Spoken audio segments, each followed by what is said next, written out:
চীনের প্রযুক্তি giant BYD সম্প্রতি এমন একটি এসইউভি তৈরি করেছে যা শুধু বিলাসবহুল গাড়ির ধারণাকে বদলে দেয়নি, বরং পুরো অটোমোবাইল বিশ্বকে নতুন করে ভাবতে বাধ্য করেছে।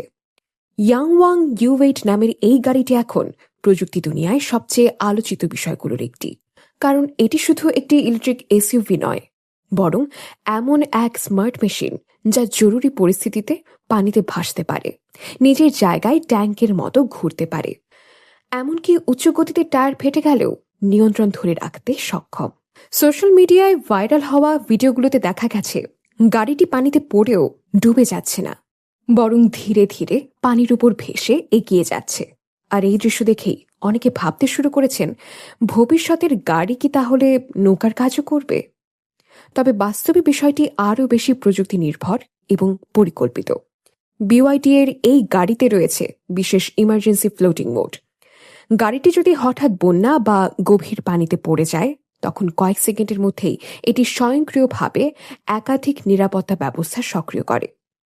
প্রথমেই জানালাগুলো সম্পূর্ণ বন্ধ হয়ে যায়, সাসপেনশন গাড়িটিকে সর্বোচ্চ উচ্চতায় তুলে দেয়, এয়ার সিস্টেম বাড়ির বাতাস বন্ধ করে অভ্যন্তরীণ বায়ু চলাচলে চলে যায় এবং সানরুফ জরুরি বের হওয়ার পথ হিসেবে খুলে যায়। এরপর গাড়িটির 4টি আলাদা ইলেকট্রিক মোটর একসাথে কাজ করে পানির মধ্যে ধীরে ধীরে গাড়িটিকে সামনে এগিয়ে নিতে পারে। BYD দাবি করেছে এই গাড়ি প্রায় 30 মিনিট পর্যন্ত পানিতে ভাসতে সক্ষম এবং ধীরে গতিতে চলতেও পারে। তবে সবচেয়ে গুরুত্বপূর্ণ বিষয় হলো এটি কোনো নৌকা নয়, কিংবা প্রতিদিন পানিতে চালানোর জন্য তৈরি করা হয়নি। এটি মূলত একটি ইমার্জেন্সি স্কেপ টেকনোলজি, যা আকস্মিক দুর্ঘটনা বা বন্যার সময় যাত্রীদের বাঁচানোর জন্য ডিজাইন করা হয়েছে। বর্তমানে পৃথিবীর অনেক শহরেই হঠাৎ জলাবদ্ধতা ও ফ্ল্যাশ ফ্লাড বড় সমস্যা হয়ে দাঁড়িয়েছে। বিশেষ করে চীন সহ এশিয়ার বিভিন্ন দেশে প্রতি বছর বহু মানুষ গাড়ির ভিতরে আটকা পড়ে প্রাণ হারান। আর এই বাস্তব সমস্যার সমাধান দিতেই BYD এই প্রযুক্তি তৈরি করেছে। তবে ইয়াংওয়াং ইউ8 এর প্রযুক্তি শুধু এখানেই শেষ নয়।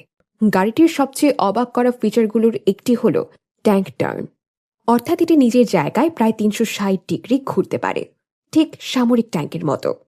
কারণ প্রতিটি চাকায় আলাদা ইলেকট্রিক মোটর রয়েছে এবং কম্পিউটার প্রতিটি চাকার শক্তি আলাদাভাবে নিয়ন্ত্রণ করতে পারে। সংকীর্ণ রাস্তা, পাহাড়ি এলাকা কিংবা অফ রোড পরিস্থিতিতে এই প্রযুক্তি অত্যন্ত কার্যকর হতে পারে। শুধু তাই নয়, গাড়িটিতে রয়েছে অত্যন্ত উন্নত স্ট্যাবিলিটি কন্ট্রোল সিস্টেম।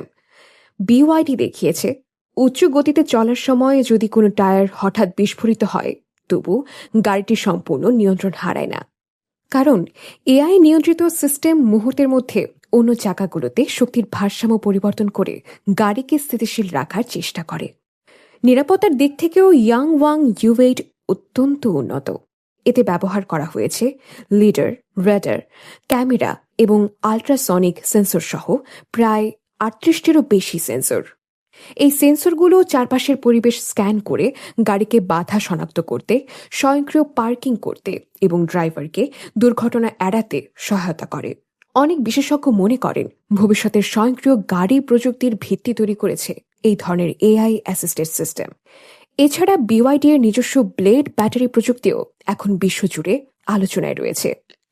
সাধারণ লিথিয়াম আয়ন ব্যাটারির তুলনায় এই ব্যাটারিতে আগুন লাগার ঝুঁকি কম, অতিরিক্ত তাপ কম তৈরি হয় এবং কঠিন পরীক্ষাতেও এটি তুলনামূলক নিরাপদ প্রমাণিত হয়েছে। এমনকি পানিতে পড়ার পরও ব্যাটারি সুরক্ষিত রাখার জন্য বিশেষ ওয়াটারপ্রুফ প্রোটেকশন ব্যবহার করা হয়েছে। তবে এত উন্নত প্রযুক্তির পরও বাস্তব কিছু সীমাবদ্ধতা রয়েছে। প্রথমত, এই গাড়ির দাম অত্যন্ত বেশি এবং এটি সাধারণ মানুষের নাগালের বাইরে। দ্বিতীয়ত, পানিতে ভাসার ফিচার থাকলেও এটি কোনো অ্যাম্ফিবিয়াস ভেহিকল নয়, তাই নিয়মিত নদী বা হ্রদ পার হওয়ার জন্য ব্যবহার করা নিরাপদ নয়। এছাড়া এত জটিল সেন্সর, মোটর এবং সফটওয়্যার ব্যবস্থার কারণে মেইনটেন্যান্স খরচ অনেক বেশি হতে পারে। তারপরও প্রযুক্তি বিশেষজ্ঞরা মনে করেছেন ইয়াংওয়াং ইউ8 শুধু একটি বিলাসবহুল এসইউভি নয়, বরং ভবিষ্যতের স্মার্ট সার্ভাইভাল ভেহিকলের একটি বাস্তব উদাহরণ। কারণ এটি দেখিয়ে দিয়েছে আগামী দিনের গাড়ি শুধু যাতায়াতের মাধ্যম হবে না, বরং দুর্ঘটনা বুঝতে পারবে, পরিবেশ বিশ্লেষণ করবে, জরুরি অবস্থায় নিজে সিদ্ধান্ত নেবে এবং যাত্রীদের জীবন বাঁচানোর জন্য স্বয়ংক্রিয়ভাবে কাজ করবে। আর এই কারণেই বিওয়াইডি এর ইয়াং ওয়াং ইউ8 এখন শুধু একটি গাড়ি নয়, বরং আধুনিক অটোমোবাইল প্রযুক্তির ভবিষ্যৎ নিয়ে বিশ্বের নতুন এক আলোচনার কেন্দ্রবিন্দু হয়ে উঠেছে।